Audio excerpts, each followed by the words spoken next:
যুক্তরাজ্যের শীর্ষস্থানীয় সংবাদ মাধ্যম দ্য ইন্ডিপেন্ডেন্ট এই পত্রিকাটিতে শেখ হাসিনার একটি সাক্ষাৎকার প্রকাশিত হয়েছে।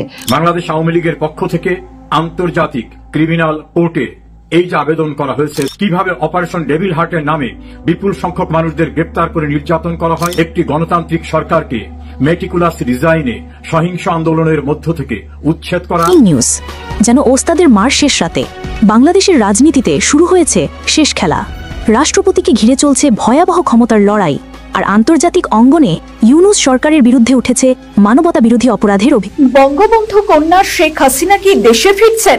দর্শক, যুক্তরাষ্ট্রের শীর্ষস্থানীয় গণমাধ্যমে সাক্ষাৎকার দিয়েছেন শেখ হাসিনা।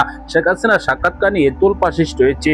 অন্যদিকে আন্তর্জাতিক গণমাধ্যমে যে সাক্ষাৎকার প্রকাশ হয়েছে, এরপর রাষ্ট্রপতি একই খেলা দেখালেন। রীতিমতো চমকে গিয়েছে বাংলাদেশের জনগণ। শেখ হাসিনার জন্য বড় সুসংবাদ দিয়েছেন।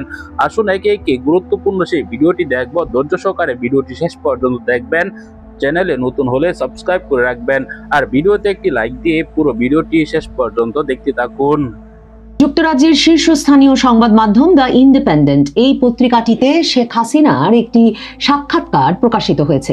পত্রিকাটি একে দুর্লভ সাক্ষাৎকার বা রেয়ার ইন্টারভিউ হিসেবে অভিহিত করে বলছেন যে শেখ হাসিনার প্রথম ইন্টারভিউগুলোর একটি এটি। তার মানে শেখ হাসিনা বেশ কিছু সাক্ষাৎকার দিয়েছেন এবং তার মধ্যে এটিকে তারা অন্যতম বলে অভিহিত করছে এই সংবাদ মাধ্যম দ্য ইন্ডিপেন্ডেন্ট তাদের শিরোনাম করেছে, defiant ousted Bangladesh leader Hasina refuses to apologise for protester deaths. তারা বলছেন যে ডিফায়েন্টের বাংলা কি করব, একরোখা বাংলাদেশের পদচ্যুত একরোখা নেতা হাসিনা বিক্ষোভকারীদের মৃত্যুর জন্য ক্ষমা প্রার্থনা করার প্রস্তাব প্রত্যাখ্যান করেছেন বা ক্ষমা প্রার্থনা করার বিষয়টি প্রত্যাখ্যান করেছেন, এটা তারা শিরোনাম করেছে। এবং করে তারা বলেছেন যে এই ইন্ডিপেন্ডেন্টকে শেখ হাসিনা বলেছেন যে she is not to blame for bloodshed during her ousting and calls her trial in absentia a sham. তার অনুপস্থিতিতে যে বিচার চলছে তাকে ভুয়া হিসেবে অভিহিত করেছেন শেখ হাসিনা। সাব হেডিংয়ে ইন্ডিপেন্ডেন্ট তাকে ফর্মার অথরিটেরিয়ান লিডার হিসেবে অভিহিত করছেন, সাবেক কর্তৃত্ববাদী নেতা শেখ হাসিনা। এবং তিনি বলেছেন যে তাকে ক্ষমতাচ্যুত করবার সময়, তার আউস্টারের সময় যে প্রোটেস্ট হয়েছিল, সে সময় যে রক্তক্ষয় ঘটেছিল, তার জন্য তাকে দায়ী করা চলবে না। শেখ হাসিনা ব্যাখ্যা করেছেন ইন্টারভিউটি, সাক্ষাৎকারটি বিস্তারিত, এবং সেখানে তিনি সরাসরি বলেছেন যে প্রত্যেকটি মৃত্যুর জন্য তিনি গভীরভাবে শোক প্রকাশ করেন। যারা স্বজন হারিয়েছে, ভাই বোন হারিয়েছে, সন্তান হারিয়েছে, তাদের প্রত্যেকটি মৃত্যুর ঘটনায় তিনি নিজে শোকগ্রস্ত এবং তিনি মরণ করেন সেসব মৃত্যু, এবং তার জন্য তিনি সমবেদনা প্রকাশ করেন। কিন্তু তিনি আইন শৃঙ্খলা বাহিনীকে বিক্ষোভকারীদের উদ্দেশ্যে গুলি ছুড়তে বলেছিলেন এমন কোনো প্রমাণ কেউ হাজির করতে পারবে না। এবং তিনি সরাসরি চ্যালেঞ্জ ছুড়ে দিয়ে বলেছেন যে ইউনূস সরকার তার পলিটিক্যাল অপোনেন্টদেরকে নিয়ে, তার রাজনৈতিক প্রতিপক্ষদের নিয়ে আন্তর্জাতিক অপরাধ ট্রাইব্যুনালে যে বিচার শুরু করেছে, সেই বিচারে হয়তোবা তার ফাঁসি হয়ে যেতে পারে। সেটা তাকে না মানে সারপ্রাইজ করে, না তাকে ইন্টিমিডেট করে, মানে তাকে কোনো ভীত করতেও পারে না, তাকে বিস্মিতও করে না। এবং তিনি ওই আন্তর্জাতিক অপরাধ ট্রাইব্যুনালে তার মৃত্যুদণ্ড হয়ে যাওয়া বা ফাঁসি হয়ে যাওয়ার সম্ভাবনাকে উল্লেখ করেছেন, তাকে এবং তার পরিবারকে লক্ষ্য করে দীর্ঘ সময় ধরে যে রাজনৈতিক হত্যাকাণ্ডের ইতিহাস রয়েছে, পলিটিক্যাল অ্যাসাসিনেশন চলছে, সেই পলিটিক্যাল অ্যাসাসিনেশনের ধারাবাহিকতা, সেই পলিটিক্যাল অ্যাসাসিনেশনেরই একটা প্রক্রিয়া হিসেবে তিনি ইউনূস সরকারের এই আন্তর্জাতিক অপরাধ ট্রাইব্যুনালে তার ফাঁসি দিয়ে দেওয়ার একটা সম্ভাবনাকে দেখছেন।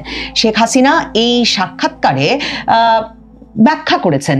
এই প্রথম মানে পড়তে গিয়ে আমার মনে হলো যে শেখ হাসিনা তার দলীয় নেতাকর্মী সমর্থকদের উদ্দেশ্যে ফেসবুক লাইভে এসে বক্তব্য রাখছিলেন। বাংলাদেশ আওয়ামী লীগের ফেসবুক পেজ থেকে সেগুলো প্রচারিত হচ্ছিল বটে, কিন্তু কিভাবে তার শাসনামলের শেষে বিক্ষোভ প্রদর্শনের সময় এত রক্তপাত ঘটতে পারলো, সেই বিষয়ে তার কি ব্যাখ্যা বা মানে বাংলাদেশের চলমান যে পরিস্থিতি সে সম্পর্কে তিনি কি মনে করছেন বা এই বিচার ব্যবস্থাকে তিনি কিভাবে দেখছেন। তিনি একে ক্যাঙ্গারু কোর্ট বলে তো অবশ্যই অভিযোগ করেছেন, তিনি এর বিচার প্রক্রিয়ায় অংশ নেননি বটে, কিন্তু খুব শিগগিরই তার ফাঁসির রায় ঘোষিত হবে বলে সরকার যখন আশা প্রকাশ করছে, তখন তার কি প্রতিক্রিয়া সেটা জানবার প্রথম সুযোগ হলো ব্রিটেনের এই শীর্ষস্থানীয় সংবাদ মাধ্যমের সাক্ষাৎকারটির মাধ্যমে।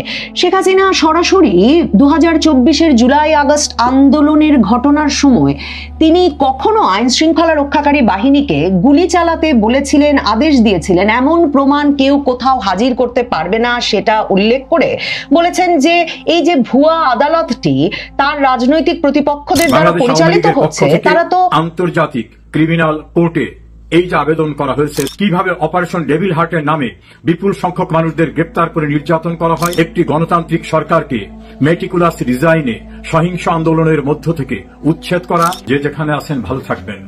আজ অত্যন্ত গুরুত্বপূর্ণ একটি সংবাদ নিয়ে আপনাদের সঙ্গে আলোচনা করছি। বাংলাদেশে মানবতা বিরোধী অপরাধের তদন্ত চেয়ে ইন্টারন্যাশনাল ক্রিমিনাল কোর্টে আওয়ামী লীগের পক্ষ থেকে আবেদন করা হয়েছে।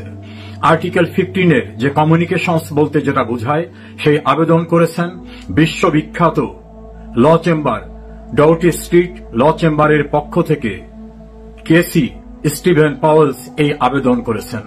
সেই আবেদনে উল্লেখ করা হয়েছে কিভাবে একটি গণতান্ত্রিক সরকারকে মেটিকুলাস ডিজাইনে সহিংস আন্দোলনের মধ্য থেকে উচ্ছেদ করা এবং 2024 সালের জুলাই অগস্টে নির্বিচারে বর্বরোচিতভাবে কিভাবে আওয়ামী লীগ এর সহযোগী সংগঠনের নেতৃবৃন্দ, সরকারি কর্মকর্তাদেরকে হত্যা করা হয়, কিভাবে নাশকতা, নৈরাজ্য, বর্বরতা চালানো হয় সেগুলি।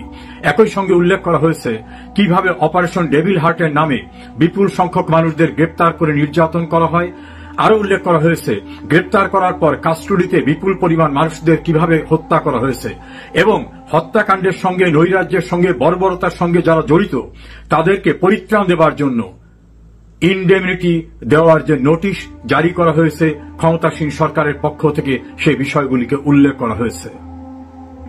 এই আবেদনে বলা হয়েছে ইন্টারন্যাশনাল ক্রিমিনাল কোর্টের জুরিসডিকশনের ভিতর বাংলাদেশ, কারণ স্বাক্ষরকারী একটি রাষ্ট্র বাংলাদেশ, ফলে এই কোর্ট প্রপার ইনভেস্টিগেশন করতে পারে।